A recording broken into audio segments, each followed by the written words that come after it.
का साजरी करायला आपण जयंती? पहिला प्रश्न का?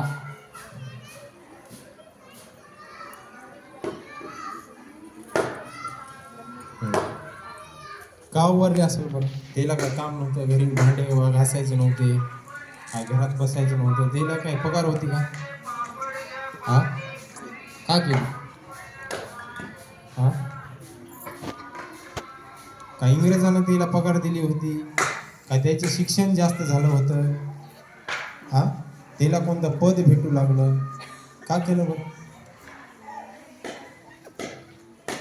याची ठिंगी पेटली महात्मा ज्योतिबा फुले त्यांच्या मित्राचं लग्न असताना त्या वरातीमध्ये नाचण्यासाठी वरातीमध्ये जात होते. मग तिथल्या समाजकंटकानं, जे उच्चवर्णीय समाज आहे, मला कोणाचं नाव घ्यायचं नाही, त्या उच्चवर्णीय समाजानं सांगितलं हा माळ्याचा मुलगा आहे, याला आपल्यासोबत नाचू द्यायचं नाही. मग त्याला असं बाहेर खेचण्यामध्ये, त्याला बाजूला करण्यामध्ये बाजूला केलं. नंतर महात्मा ज्योतिबा फुलेला लक्षात आलं आपला तर अपमान झाला, आपण तर माळी आहोत, परंतु आपल्याहून जे दीनदलित आहेत त्याच्यावर काय असेल आजची परिस्थिती.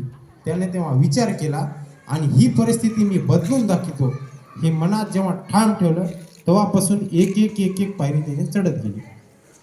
मग समाजाचं काम असो, आरोग्य क्षेत्रात काम असो, शिक्षण क्षेत्रात काम असो, मग त्याला वाटलं आपण पुरुषाला शिकवलो, स्त्री का माग आहे, मग महिला कुठून आणायची त्याला? मग आपल्या घरी महिला आहे, सावित्रीला तेवढं जमत नव्हतं, मग कोणं शिकवलं? महात्मा ज्योतिबा फुलेनं शिकवलं. एकदा शिकवलं का? जेवढं आज रात्री शिकवलं तेवढंच मुलाला जाऊन सांगितलं, परंतु ती प्रक्रिया होती, करण्याची मनात इच्छा होती, म्हणून ते झालं. आज खूप लोक सुशिक्षित आहेत, मोठमोठे बलाढ्य आहेत, परंतु त्यांची देण्याची स्थिती म्हणजे ज्ञान आपण दुसऱ्याला द्यावं असं त्याला वाटत नाही. कारण ते त्याला माहीत असेल ते कारण काय असेल ते, परंतु त्याची देण्याची इच्छा आहे.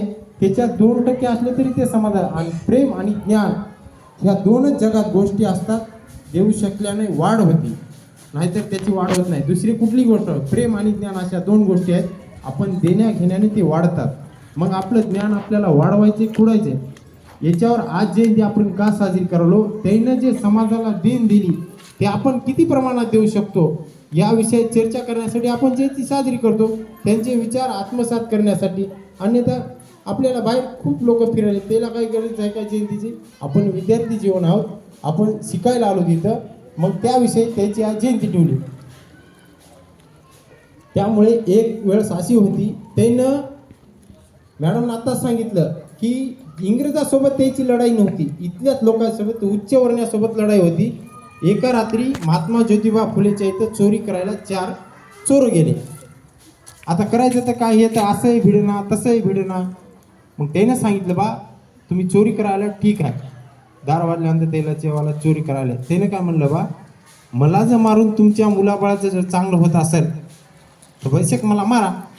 मग त्या चोरानं विचार केला, खरंच आपण याला मारायलो की आपलं भलं आहे की याच्यामध्ये वाईट आहे, या गोष्टी त्याने विचार केला आणि त्याने तिथं ते हत्यार सोडून निघून गेले. का? त्याच्या मनात प्रकाश पडला की आपलं भलं कुठं व्हालंय आणि वाईट कुठं व्हालंय. महात्मा ज्योतिबा फुले क्रांती उगच नव्हती, त्याच्या विचारात होती, करण्यामध्ये होती, त्याच्या आचरणामध्ये होती आणि वागण्यात पण होती.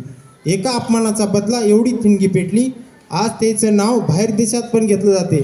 कुठला होता? एक साधा समाजामधला साधा व्यक्ती. त्यांचे विचार का मान बनले? त्यानं देवाणघेवाण केली, समाजाची ओळखीला. आज समाजाला काय गरज आहे?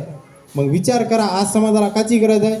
आपल्याकडं ज्ञान आहे, देणारी परिस्थिती आहे, पण आपण घ्यायलो का? फक्त जयंत्या साजऱ्या करून काहीच होणार नाही.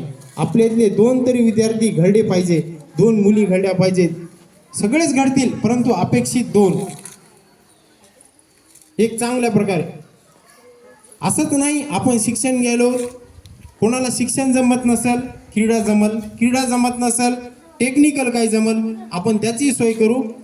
आणि शिक्षणासाठी जर तुम्हाला आणखीन आपण सुविधा चट एक एक प्लॅटफॉर्म सरळ करीत चलो.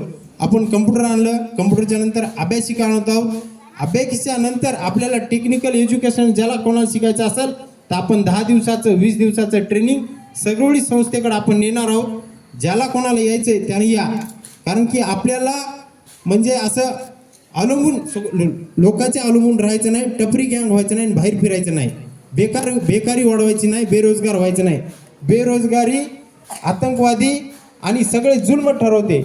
आणि व्यसन अशी एक विशिष्ट हे आहे की आपली जे आपल्याला सवय लागली ती सवय वाईट वळण ती. मग जर व्यसन लागायचं नसेल तर तुमच्या हाताला काम द्यावं लागेल. काम द्यायचं असेल तर तुम्हाला कुठलं ज्ञान जमते या गोष्टीवर चर्चा करून तुम्हाला ते ठिकाण दाखवावं लागेल. या गोष्टीचं आपण पूर्ण काम करणार आहोत. आणि आपण बी काम करताना आपण किती शिस्तीत राहिलो. आपण शिक्षकाचं एक गोष्ट 2 शब्द तुम्हाला न येऊ द्या, परंतु शिक्षकाची जे आज्ञा पाळते, जे आपले फॉलो करते, शाळेचे जे काही शिस्त आहे जे पाळते, त्याला कधी ना कधी जीवनात त्याच्या यशस्वी होण्याची 2 नाही 5 वेळ संधी येते. आणि जे येतच नाही ते कोण्याच लायकीचं राहत नाही. त्याला कुठलीही लायकी येत नाही, कारण की ते या मार्गाचंच नसते. त्याला हे मार्ग कळतच नाही. म्हणून ज्ञान विद्या सुद्धा त्याच्यामध्ये स्थितीत करत नसते किंवा त्याच्यात अनुग्रह होत नसते. त्यामुळे सांगालो, शिस्त राहा, शिस्त पाळा. जयंती आपण साजरा करलो कशासाठी? आपल्यामध्ये बदल व्हावा, त्यांचे अनुकरण आपण करावं, थोरांचे विचार आपल्या मनात रुजावेत आणि तसं आपण आचरणात आणून विचार करून तसं वागावे. सगळ्यांना महात्मा सावित्रीबाई फुले यांच्या जयंतीच्या खूप खूप शुभेच्छा. आपण सर्वांनी असेच मी बोलल्याप्रमाणे वागसाल. याच्यातले 50% वागले तरी आपला सगळा कार्यक्रम यशस्वी झाला असं समजू. जय जय महाराज.